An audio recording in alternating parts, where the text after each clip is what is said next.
아모스 3장 9절로부터 15절 말씀까지 교독하겠습니다.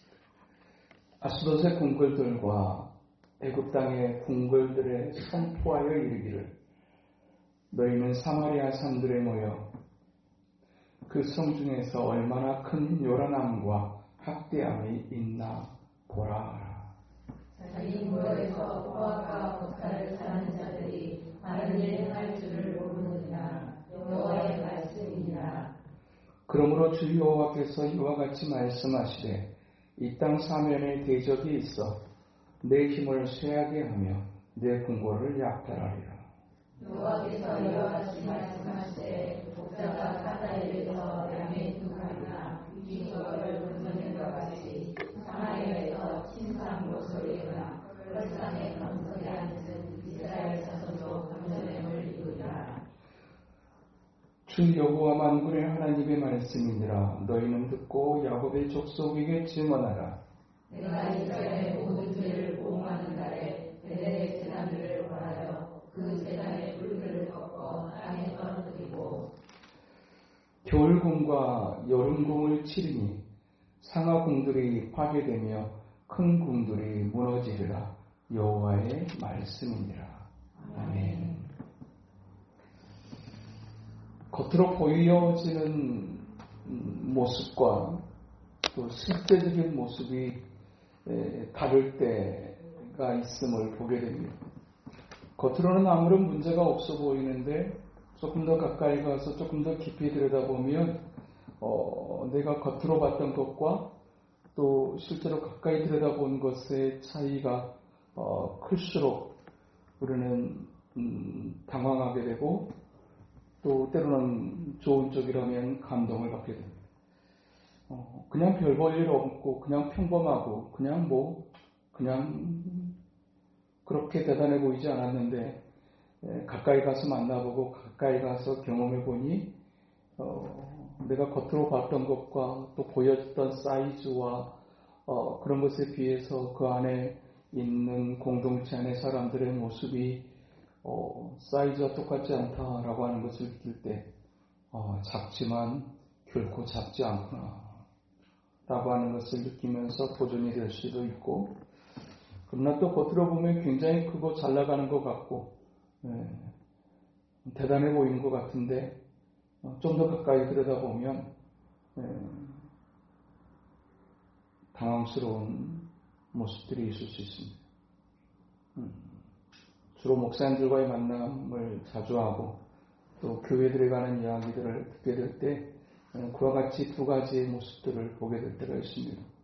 겉으로 보면 아무런 문제가 없고 진짜 괜찮아 보이구나, 정말 대단해 보이구나 해서 부러운 마음이 또 있기도 했었는데 가까이 가서 들여다보니 보여지는 게 전부가 아니구나 라는 걸 느낄 때가 종종 있습니다. 개인의 삶도 그렇습니다. 겉으로 보면 아무런 문제가 없어 보이고 잘 나가는 것 같고 좋은 집에 사는 것 같고 그런 것 같아서 또 하나님 앞에서 잘 사는 거 아닌가 라는 생각이 드는데 정작 가까이 가서 대화해보고 또 나눠보면 스스로 이렇게 누리고 있는 사이즈에 비해서 실상은 또 전혀 다른 것들을 보게 될 때 어떤 목사님은 그런 얘기도 하시더라고요. 딱 어떤 목사님을 보면 저 목사님의 목회 사이즈는 한 500명의 사이즈예요. 저 목사님의 영성을 보니 저 목사님의 사이즈는 한 20명의 사이즈. 똑같은 사람이고 똑같은 목회자인데도 불구하고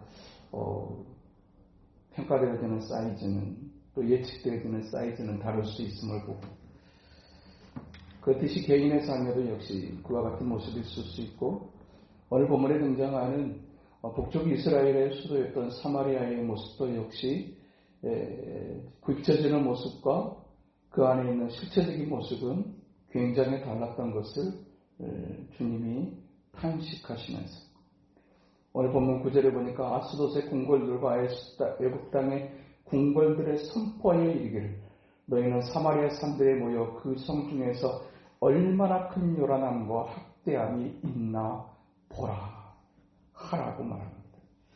이 아스돗의 궁궐들이라고 하는 이 아스돗의 궁궐은 아스돗의 궁궐과 이 애굽 땅의 궁궐들이 가지는 공통점이 있다면 그것은 사람들이 굉장히 많이 모이는 곳, 특별하게 주변에 있는 모든 나라의 상인들이 모여서 상거래가 활발하게 이루어지는 곳, 이스라엘과 가까웠던 블레셋의 아스돗, 그리고 이스라엘과는 멀리 떨어져 있는 듯하지만 애굽 땅에 있는 많은 상인들이 오가면서 상거래가 이루어지는 곳.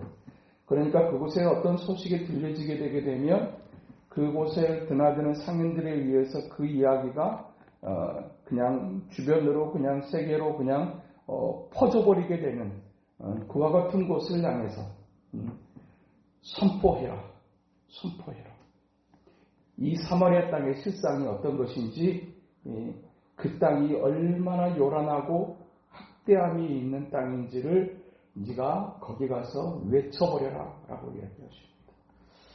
하나님은 분명 드러내어 부끄럽게 하시는 하나님이 아니신데도 불구하고 왜 하나님께서 이 북쪽 이스라엘 자기 백성들의 부끄러운 것, 이 요란함과 학대함에 대해서 얼마나 이 땅이 겉으로 보면 초반에 말씀드렸던 것처럼 이 아모스 선지자 시대 당시에 북쪽 이스라엘은 가장 강력한 힘을 가지고 또 가장 풍요로운 시대를 지나가고 있었던 때였습니다. 겉으로 보면 아무런 문제가 없어 보이고 겉으로 보이면 굉장해 보이는 그런 사마리아. 그런데 그 땅의 실상을 오늘 구절에서는 큰 요란함과 학대함이라고 그렇게 평가하십니다.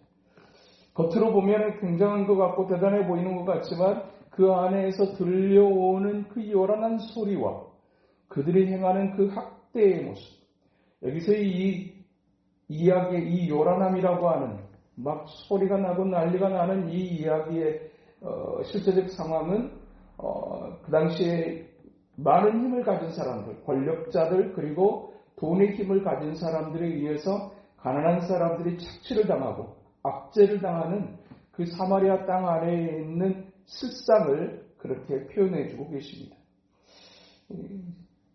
힘은 있을수록 조심해야 되고 힘을 가질수록 오히려 나누고 섬길 줄 알아야 되는데 가지고 있는 힘을 가지고 더 많은 것을 가지기 위해서 가난하고 힘없는 사람들을 압제하는 그 땅의 실상의 모습을 이렇게 표현하고 계십니다.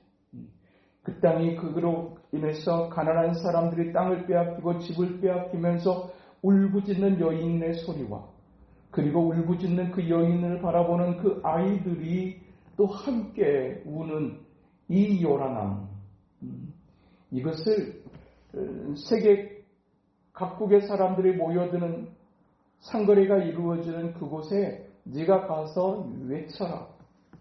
이 땅이 얼마나 부패하고 얼마나 악해졌는지, 땅을 빼앗고 집을 빼앗고 그래서 이제 가난하고 힘없는 사람들이 살 수 없도록 만들어버리는 이 북쪽 이스라엘의 실상에 대해서, 사실 이 땅을 빼앗고 집을 빼앗는 이와 같은 행위는 하나님께서 이제 가나안 땅에 자기 백성들의 땅을 지정하시게 될 때 그 땅을 사고 팔 수 없도록 하셨어요. 하나님께서 제비를 뽑아서 지정해진 그 땅에 그 지파의 사람들이 살도록 했어요. 설사 가난한 상황을 이유로 해서 그 땅을 잠깐 저장 잡힐 수는 있지만 안식년이 되어지게 되면 다시 원상으로 돌아오도록 그렇게 하나님이 정하셨음에도 불구하고 그 하나님의 말씀과 상관없이 율법을 무시하고 자기들의 힘과 권력으로 더 많은 것을 취하고 누리려고 했던 그 당시의 사마리아 사람들의 모습. 그래서 겉으로 보게 되면 굉장히 화려하지만, 겉으로 보면 굉장히 그럴듯해 보이고 대단해 보이지만 그 안에서 울부짖는 가난하고 힘없는 자들의 소리에 대해서 하나님께서 분노하고 계시는 거죠. 힘 있는 자들이 가지고 있는 것이 얼마나 대단한 정도의 것이었는가 하는 것을 볼 수 있는 장면이 오늘 본문 15절에 보면 겨울궁과 여름궁을 치르니 상하궁들이 파괴되며 큰 궁들이 무너지리라 여호와의 말씀이니라. 그 당시에는 난방시설과 냉방시설이 원활하게 되어지지 않았던 관계로 부자들은 자기가 살고 있는 거처를 두 곳을 가지고 냈었습니다. 여름궁, 더울 때 더위를 피할 수 있도록 지어진 그쪽, 그리고 겨울이 되면 추위를 피할 수 있도록 지어진 그쪽, 일종의 별장과 같이 오갈 수 있는 그런 궁을 가진 사람들, 그리고 상하궁들. 이 상하궁들은 상하로 만들어진 궁인데, 이 상하로 만들어진 궁은 부자의 아내들, 그래서 그 아내들이 자기들의 어떤 그런 이제 부유한 삶, 그리고 누리는 삶을 위해서 특별하게 아내들에게 주어진 또 다른 별장과 같은 것을 상하궁이라고 합니다. 그러니까 그 당시 사람들이 얼마나 풍요로웠는지, 또 얼마나 화려한 인생을 살고 있었는지, 그런데 그것에 대해서 하나님께서 이제 치시겠다, 그렇게 말씀하고 있는 것입니다. 철저하게 겉으로는 하나님의 사람이고 하나님의 백성들인 것 같은데, 윤리적으로 삶적으로는 철저하게 부패해져 있는 이스라엘들의 실상을 하나님께서 그렇게 드러내신 겁니다. 사람은 자신 안에 있는 내면의 것들을 드러내는 것을 극히 싫어합니다. 그리고 또 슬픈 어떤 그런 현실이라도 그것을 최대한으로 감추는 데다가 굉장히 초점을 맞춥니다. 그래서 화장도 하고 변장도 하고, 그렇게 하면서 자기 안에 있는 것들이 최대한으로 밖으로 드러내지 않도록 그렇게 힘쓰며 관계를 맺고 또 밖에서의 생활들을 합니다. 그러나 하나님께서 진짜로 보시는 것은 무엇인가? 사람들에게 어떻게 비춰지는가의 모습이 아니라 그 안에 있는 실상이 무엇인가? 사람들이 부러울 만큼의 화려함을 가지고 있지만, 풍요를 누리고 있지만, 그러나 그 안에 있는 실상이 무엇인가? 그것에 대해서 이제 세계 모든 사람들에게 알게 해라. 그 땅이 얼마나 타락했는지, 얼마나 부패했는지, 얼마나 그 땅이 무자비한지, 그것을 이방의 사람들도 전부 다 알게 하라고 그렇게 말씀하시는 것입니다. 이 말씀을 살피게 되게 될 때 하나의 조금 다른 부분 하나가 있다면, 일반적으로 하나님께서 이스라엘 백성들의 실상, 타락하고 부패한 이제 실상을 드러내시게 될 때 먼저 지적하시고 초점을 맞추시는 부분이 사실은 그들이 가지고 있는 영적인 상태를 먼저 보십니다. 너희들의 예배가 어떠하며, 너희들이 드리는 재물이 어떠했으며, 너희들이 나의 말씀에 대해서 어떤 태도를 취했으며, 이와 같은 것을 지적하면서 그 땅에 심판이 임할 수밖에 없는 것을 보통 말씀하시게 되는데, 오늘 이 본문의 말씀 속에서는 그들의 영적인 어떤 실상보다는 그들의 이제 살아가고 있는 삶의 실체, 거기에다가 오히려 초점을 맞추고 계시는 것을 우리가 볼 수 있습니다. 왜 영적인 문제, 신앙적인 부분에 관한 이제 실상을 말씀하지 않으시고 그들의 어떤 그런 부도덕한 삶, 비윤리적인 삶, 무자비한 삶, 그와 같은 것을 이렇게 하나님께서 드러내시는 걸까? 여기에서 우리가 발견하게 되는 중요한 영적인 원리 하나, 그것은 이 겉으로 드러나져 있는 그들의 어떤 그런 무자비하고 그들의 어떤 이제 부패한 어떤 그런 삶의 것은 결국은 영적인 상태의 결과물이라고 하는 것입니다. 그러니까 그들이 어떤 그런 살아가고 있는 삶의 실체라고 하는 것은 그들의 영적인 상태와 결코 무관하지 않다라고 하는 사실입니다. 그런 의미에서 보게 되게 될 때 신앙과 삶은 결코 분리되어 둘 수 없는 것이다. 신앙과 또 살아가는 삶의 도덕적 경향과 윤리적인 경향은 결코 분리되어지지 않고 비례되어진다라고 하는 사실을 오늘 우리에게 교훈해주고 있는 것입니다. 겉으로 그냥 그렇게 보여지는 그것이 그냥 그 사람은 그냥 삶만 그래, 그게 아니라 겉으로 드러나는 그런 어떤 삶의 실상은 사실은 영적인 것과 반드시 이제 어울려져 있다라고 하는 사실을 우리에게 말씀합니다.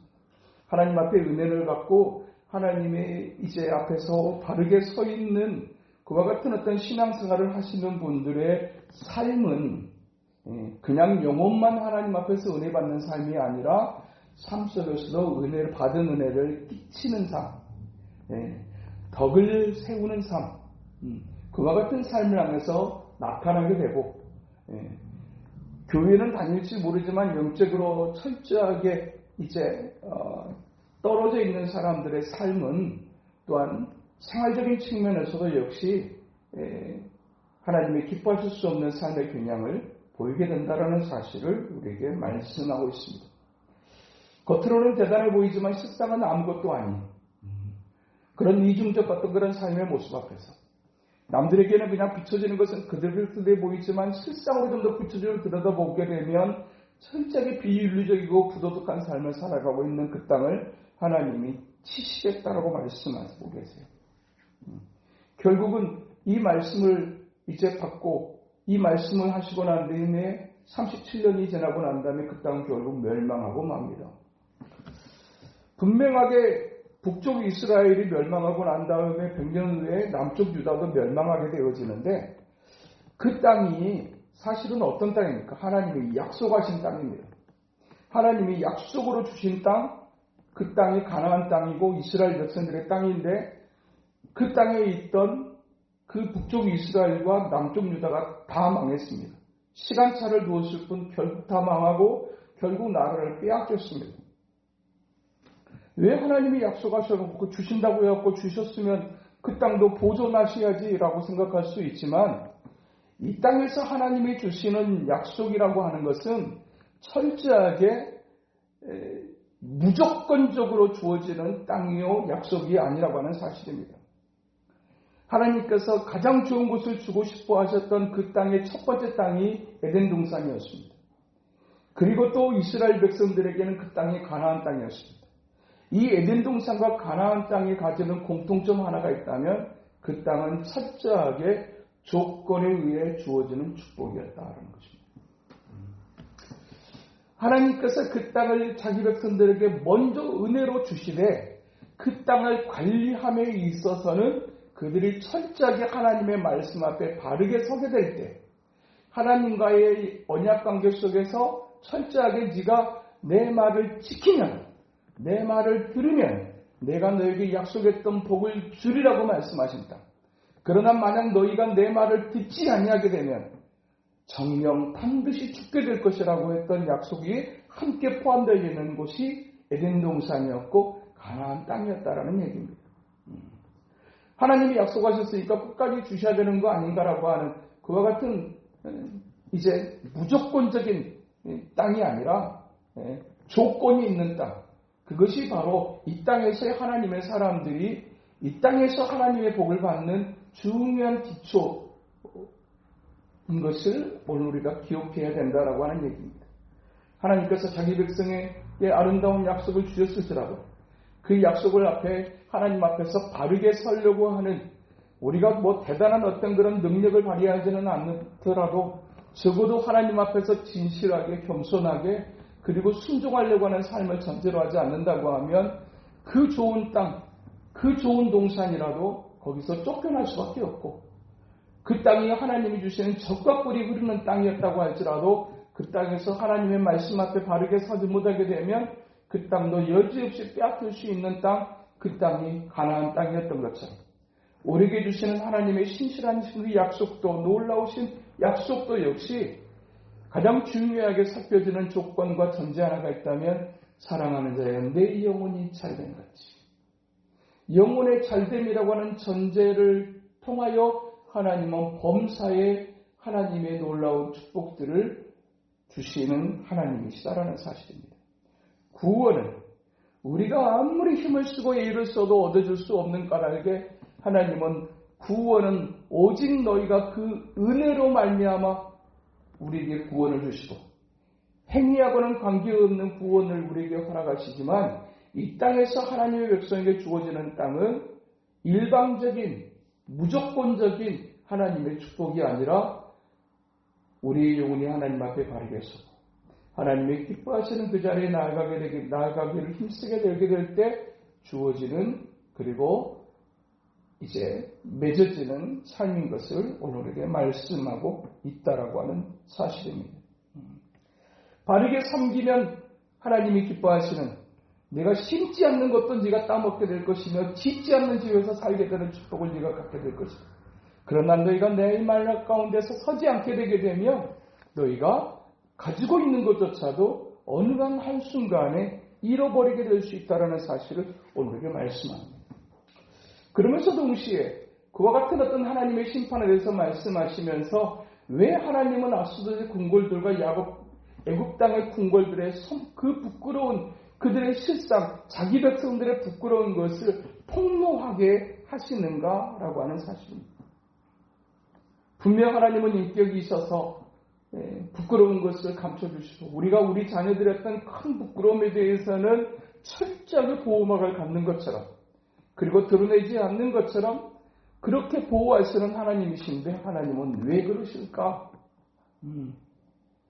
매번 하나님은 참아주시고 매번 가리워주시는 분이심에도 불구하고 하나님께서 가끔씩은 그것을 드러내어 폭로하실 때가 있는데 왜 그러시는가? 그 이유는 단 한 가지입니다. 그 부끄러움을 통해서 자기 백성들이 하나님 앞에 바르게 살게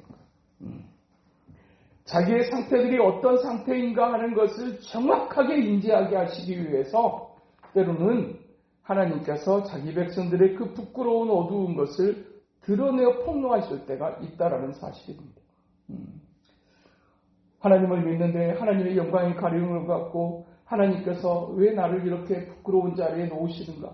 모든 사람들로 회를 차게 하시는가? 라고 하는 이런 어떤 기가 막힌 현실 속에 있을 때 그때 하나님 너무하셔가 아니라 내가 하나님 앞에 우리가 하나님 앞에 어떤 모습이었길래 하나님께서는 이렇게 하셨는가라고 하는 우리 자신을 돌아보는 계기로 그 상황을 삼을 수 있어야 된다라고 하는 사실입니다.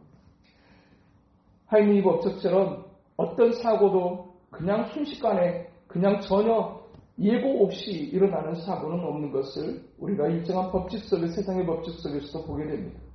하나의 큰 사고가 일어나기 전에 이미 그런 사고가 일어날 만한 전조 증세가 있었다라는 얘기입니다.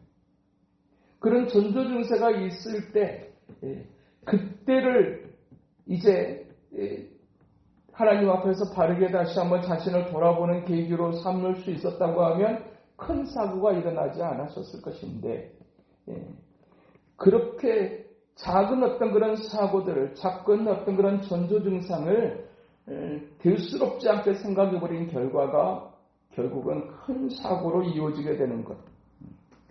그러나 하나님께서 거기에서 돌이킬 수 있도록 끊임없이 하나님은 어떤 분이셨는가 말씀하시고 또 말씀하시는 하나님이셨다.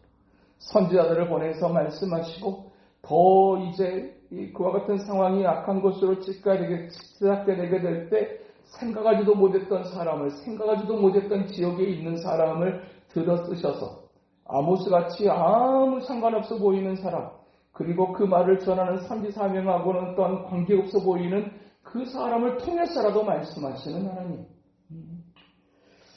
그럼에도 불구하고 그들이 돌이키지 않을 때 즉시로 곧바로 그와 같은 일들이 일어나지는 않지만 결국에는 터질 건 터지고야 마는 것 그것이 이 땅의 삶의 이치인 것을 오늘에게 말씀해주고 있는 것입니다. 진짜 지혜로운 사람은 작은 일 속에서 하나님의 음성을 크게 들을 줄 알고 미련한 사람은 큰 사건과 큰 음성 속에도 전혀 그것을 자신과 연관시키지 않는 것 이것이 지혜로운 사람과 미련한 사람의 차이요 특징이라고 할 수 있을 것입니다. 하나님께서 자기들이 백성을 향해서 하나님의 기뻐하시는 모습으로 서기 있지 못하게 될 때 말씀하시고 또 말씀하시지만 또 말씀하시다가 어떤 한순간에는 하나님이 침묵하시는 때가 있는 것을 또 우리가 볼 수 있습니다. 진짜 무서울 때는 언제냐? 하나님이 자꾸 말씀하실 때가 아니라 오히려 침묵하실 때가 무서워요. 말해도 그래도 뭔가 막 얘기해 줄 때 그때가 진짜 그래도 뭔가 사랑이 있고 관심이 있고 그리고 또 뭔가 변화에 대한 기대가 있는데 그런데 그런 기대들과 접어지게 되게 될 때 우리는 말하고 싶지 않습니다. 우리는 침묵하게 됩니다. 하나님도 역시 그렇습니다. 그래도 하나님 앞에 듣기는 별로 좋지 않지만 아주 은혜스럽지는 않지만 또 말씀을 들을 때마다 자꾸만 찔림이 있어서 싫기는 하지만 그럼에도 불구하고 우리가 예배할 때마다 하나님이 또 이렇게 말씀하시는구나는 사실은 좀 불편한 말씀이 들릴 때 그래도 그때가 기회의 때고 그래도 그때가 은혜의 때가 아닌가. 어느 날 갑자기 설마 그런 때가 있을까 싶은 그런 하나님이 침묵하시는 시간 속에 우리가 들어가 버린다라고 하는 것은 얼마나 무섭고 두려운 일인지. 예배를 드리고 말씀을 펴도 하나님의 말씀이 전혀 들어오질 않고 전혀 들려오지를 않는 때, 이때가 바로 가장 무서운 때. 그때가 가장 칠흑같이 어두운 때. 신구약 중간에 그 400년의 그 기간을 영적 암흑기라고 얘기합니다. 말라기 선지자 이후로 다시 세례 요한이 나타날 때까지 하나님께서 400년 동안을 침묵해버리세요. 아무를 보내지 않으시고 그냥 하나님이 그냥 침묵하셔버렸대.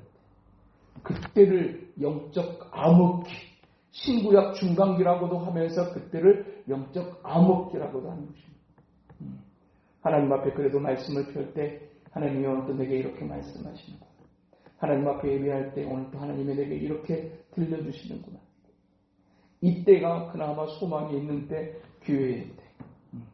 미련한 사람은 아무 소리가 안 들리는 것에 대해서 오히려 하나님이 괜찮아 하시는 것처럼 착각하는 경우, 그것이 얼마나 무서운 결과를 초래할 수 있는가. 너희들이 자랑하고 너희들이 재밌어하고 너희들이 누리고 있는 그 겨울궁과 여름궁 그리고 상하궁을 내가 전부 다 파괴해버릴 것이다. 내가 너희를 그대로 두지 않게 할 것이다. 그런데 하나님께서 치시게 될 때 또 하나님이 어떻게 하시겠다고 말씀하시냐면 11절에 보니까 그러므로 주 여호와께서 이와 같이 말씀하시되 이 땅 사면에 대적이 있어 내 힘을 쇠하게 하면 내 궁궐을 약탈하리라고 말씀하세요. 주변에 있는 사방에 있는 대적들을 통해서 그 땅을 이제 멸망하게 하시는데 결국은 아수르에 의해서 아시리아에 의해서 북쪽 이스라엘이 멸망을 당합니다. 그런데 11절에 보면 이 땅 사면에 대적이 있어 내 힘을 쇠하게 하고 그 과정 속에서 결국은 아수르에서 먹히게 될 것을 말씀하시는 거죠. 하나님의 진노와 하나님의 심판이 어느 날 갑자기 큰 사고로만 터지는 것이 아니라 하나님께서 그 땅을 향해서 계속해서 말씀하시는데도 불구하고 여전한 고집을 피우고 여전히 하나님 앞에서 회개할 생각을 가지지 못하게 될 때 하나님이 하시는 방법, 서서히 그들을 갉아먹게 하시겠다. 주변에 있는 나라들로 여기서 저기서 자꾸만 약탈하게 하고 문제가 생기게 하고 그러면서 그러나 큰 덩어리적인 측면에서는 그냥 행지퉁에서 그런 일이 일어나는 것처럼 보여지는 그러나 그 여러 가지 어떤 그런 작은 사고와 사건들로 인해서 서서히 그들을 갉아먹게 하시는 그것을 호세아서에서는 썩이는 좀이라고 그렇게 표현을 했어요. 서서히 갉아먹게 되는 거죠. 어떤 때는 그냥 늘 은혜에 있었는데 은혜가 좀 사그라지고 늘 그래도 하나님 앞에 있을 때 늘 행복하고 기뻤고 감사했는데 서서히 감사가 사라져가고 사그라져가고 기쁨이 사그라져가고 또 예배를 드리는데 예배에 집중이 안 되고 그러면서 자꾸만 들려오는 또 내 안에 있는 어떤 그런 삶의 상황들이 조금씩 이상해져 가게 됩니다.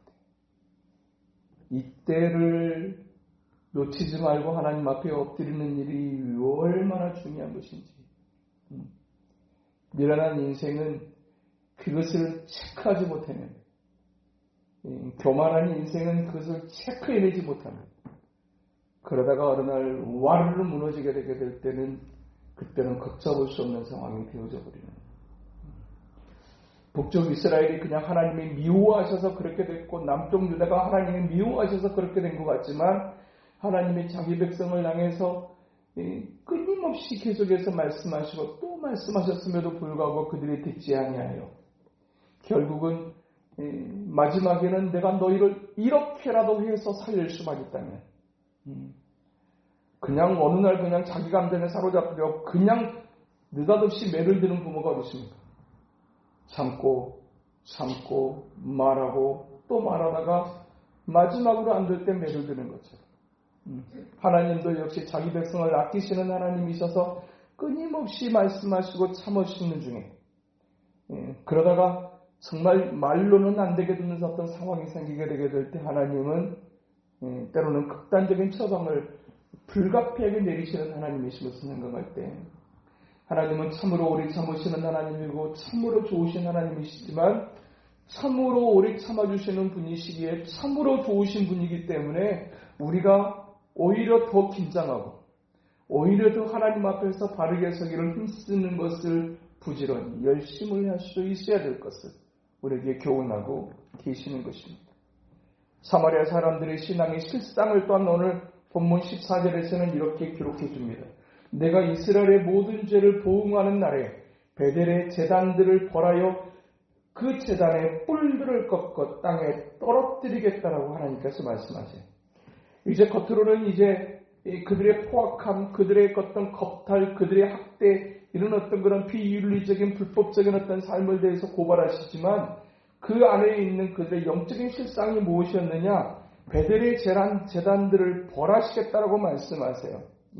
이 베델이라고 하는 것은 이 야곱에 의해서 하나님 앞에 드려졌던 이곳을 내가 기도하는 내가 또 하나님 앞에 제단을 쌓겠습니다라고 했던 그 하나님 앞에 신실한 약속이 있는 제단이 땅이 베델이었습니다.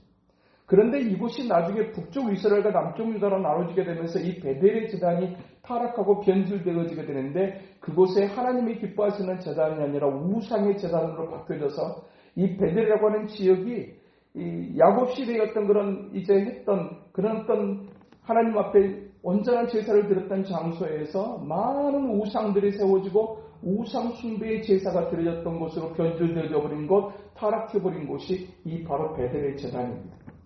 그러면서 이제 거기서 그 제단을 벌하고 그 제단의 뿔들을 꺾어 땅에 떨어뜨리겠다고 말씀하십니다. 이스라엘 백성들의 신앙에 이제 가장 이제 근본이 있다고 하게 되면 그것은 그 신앙을 두 돌비의 신앙이라고 얘기합니다. 곧 하나님께서 모세를 통해서 주셨던 십계명, 두 돌비에 새겨졌던 하나님의 계명의 말씀을 붙잡고 약속을 붙잡고 말씀을 따라가는 신앙, 그 신앙을 두 돌비의 신앙이라고 얘기합니다. 그 두 돌비의 신앙으로 시작되어졌던 이 베델의 제단이 나중에는 변질되어 타락하여 우상 숭배하는 곳 제단으로 바뀌어지게 되니까 그쪽에서 그 신앙, 그 변질되어져 버린 우상 숭배를 하는 변질된 신앙을 향해서 이제 말하는 이제 표현이 두 뿔의 신앙입니다. 두 돌비의 신앙에서 두 뿔의 신앙으로 타락해보죠. 이 두 뿔의 신앙이라고 하는 것은 이제 송아지, 풍요를 상징하는 그리고 물질을 상징하는 이제 송아지의 제단. 마치 모세의 시내산 아래에서 금송아지를 만들어 놓고 그것을 우리의 신이라고 하면서 이제 춤추고 떠들었던 이스라엘 백성들의 타락하고 변질되는 그와 같은 모습.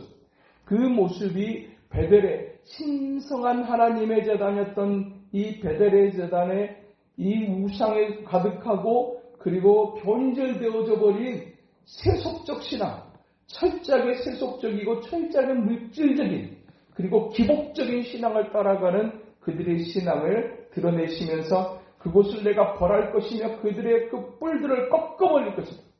돈이 최고인 줄 알고 세상의 풍요가 하나님의 축복이라고 그냥 일단 판정하는 그와 같은 신앙.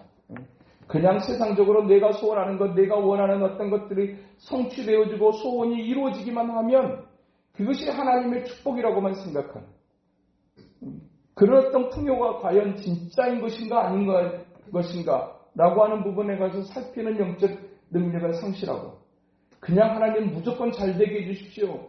무조건 잘되게만 해주시면 하나님이 나를 사랑하시는 것으로 알겠습니다. 라고 하는 신앙에 대해서 하나님께서 내가 그 땅의 뿔을 꺾어버릴 거라고 말씀하시고 그 제단을 내가 부숴버릴 거라고 말씀하십니다. 진정으로 하나님의 기뻐하시는 신앙은 우리 눈에 보이는 어떤 우리가 기도했던 소원이 이루어지는 것으로만 국한되어져서는 결코 안 되고 철저하게 그와 같은 축복의 역사가 우리의 내면의 영적인 그런 하나님이 기뻐하시는 상태를 전제로 우리 가운데 주어지는 것일 때 그것이 더욱더 하나님을 영화롭게 하고 기쁘시게 하며 우리를 복되게 하는 것일 수 있는 것. 하나님께서 거저주시는 그 에덴 동산과 하나님이 거저주셨던 가나안 땅이었지만 그 땅에 하나님이 기뻐하시는 신앙이 전제되어지고 깔려져 있지 않다고 하게 되면 언제든지 변질되고 타락하여 결국은 빼앗기고 쫓겨나는 것과 같은 신세가 될 수 있는 정말로 냉정하고 냉엄한 영적인 원리를 우리에게 교훈하고 계시는 것입니다. 하나님 아버지 앞에서 살아가는 인생입니다. 불꽃 같은 눈동자로 살아가는, 살피시는 하나님 앞에서 살아가는 인생입니다.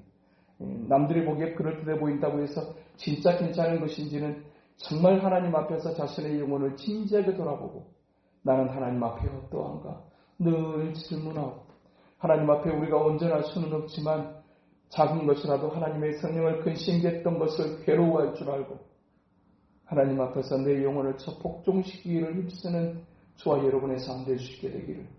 그래서 참으로 진실한 내면의 중심 하나님 앞에 참으로 겸손히 순종하는 그 중심을 따라 그 위에 하나님께서 약속하신 이 땅의 복을 얹으시는 기름진 복을 얹으시는 그 축복의 역사를 향해 나아가는 저와 여러분 우리 모두 될 수 있게 되기를 주님의 이름으로 축복합니다. 거룩하신 하나님 아버지 보여지는 것이 전부가 아니며 하나님은 불꽃 같은 눈동자로 그 안에 있는 실상을 보시는 하나님이라고 말씀하시고 그 실상을 통하여서 또한 정말 복된 사람에게는 복 위에 복을 더 얹으시되 겉으로는 그럴듯해 보이지만 실상은 죽어버리고 썩어버리고 변질되어지는 영혼을 향해서는 참으로 그들이 원하지 않는 그 끔찍한 삶의 자리가 임할 수밖에 없다는 엄중한 사실을 오늘 또 우리에게 말씀하시는며 사랑하는 자여 내 영혼이 잘되어야 하고 그 잘됨 이후에 내 삶이 복되기를 원하신다고 말씀하시는 하나님의 말씀 앞에 지금 괜찮으니 괜찮은 것이라고 스스로 자유해하는 어리석음 가운데 있지 말라 하시는 주님 오늘 또 주시는 말씀 앞에 하나님 오히려 우리의 자신의 영혼을 돌아보며 우리의 영혼을 깨워 하나님의 기뻐하시는 자리에 늘 복종시키며 나아가기를 몸부림했던 하나님의 사랑 바울처럼 우리도 그렇게 하나님 앞에 힘쓰며 나아가는 모든 우리 될 수 있도록 인도하여 주시옵소서. 예수님 이름으로 기도하옵나이다. 아멘. 저서가 252장